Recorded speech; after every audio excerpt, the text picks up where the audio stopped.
All right, welcome back, everybody. You ready for another deep dive? Always ready. What are we looking at today? Well, we're going to jump back into the world of Bashar, channeled through Daryl Anka. Oh, okay, yeah. Bashar, I love it. What have they been saying recently? This is a really recent channeling session, actually, and it really kind of blew my mind. Really? What's so mind-blowing? Well, it's about the 2024 election. Huh, that's interesting. I don't recall Bashar talking too much about politics in the past. Right, yeah. Bashar actually addresses that in the excerpt. They say that they're not usually allowed to dive deeply into these sorts of things. That makes it even more intriguing. Yeah, and they specifically talk about Trump versus Harris. And it's not just some vague commentary either, like Bashar drops some really shocking information. Oh, okay. So what are they saying? Lay it on me. They basically link the election outcome to two totally different futures for humanity. It's like a fork in the road, Wow. Two totally different futures. That's heavy. It is. And get this.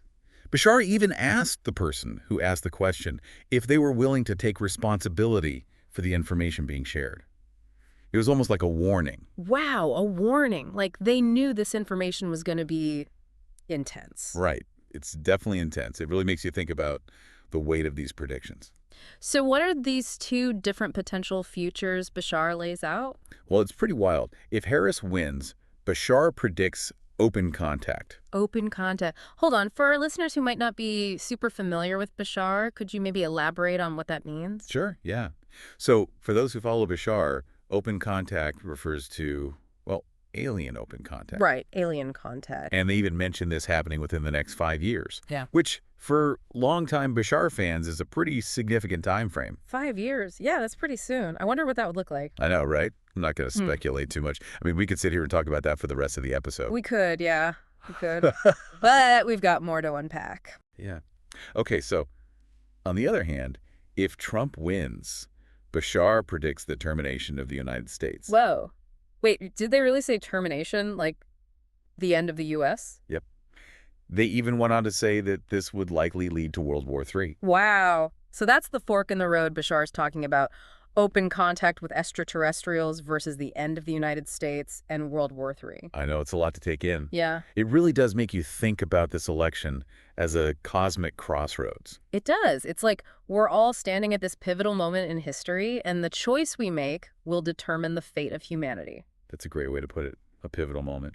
It does feel that way, doesn't it? It definitely does. You know, it makes you wonder why Bashar felt the need to comment on this election specifically. It's not like they weigh in on every election cycle. Yeah, that's true.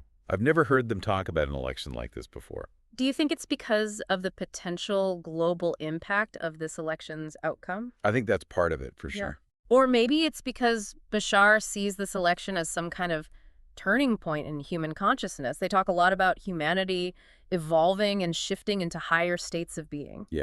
Yeah, I think you're right. Maybe the path we choose in this election determines whether we move forward as a species or, well, get stuck. Or get terminated. Right.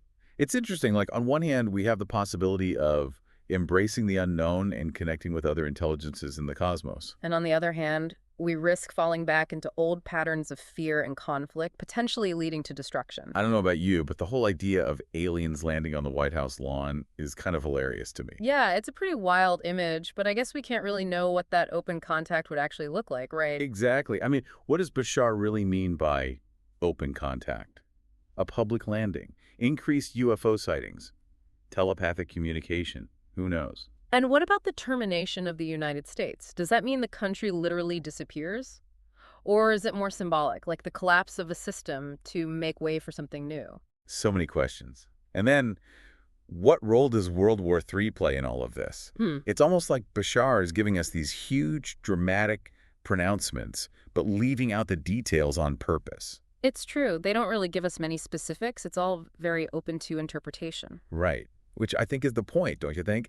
It forces us to grapple with these ideas, confront our own beliefs about the future, and ultimately take responsibility for the choices we make. Absolutely. It's like Bashar is saying, here are two potential paths, two dramatically different versions of reality. What are you going to do about it? Right.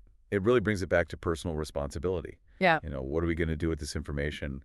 What choices are we going to make? It's a big question, Yeah. and there's no easy answer. Well, I don't know about you, but this whole channeling session has left me with a lot to think about. Me too. What does it all mean? Where do we go from here? I don't have the answers, but I do think that Bashar is trying to tell us that we're at a pivotal point in history. I agree. It feels like a turning point. The choices we make now, both individually and collectively, have major consequences, not just for ourselves, but for generations to come. So let's all try to act with awareness, compassion, and responsibility as we navigate these times. Well said. Well said. I think that's a great place to leave it for today. Yeah, I think so too. Until next time, everyone. Take care, folks.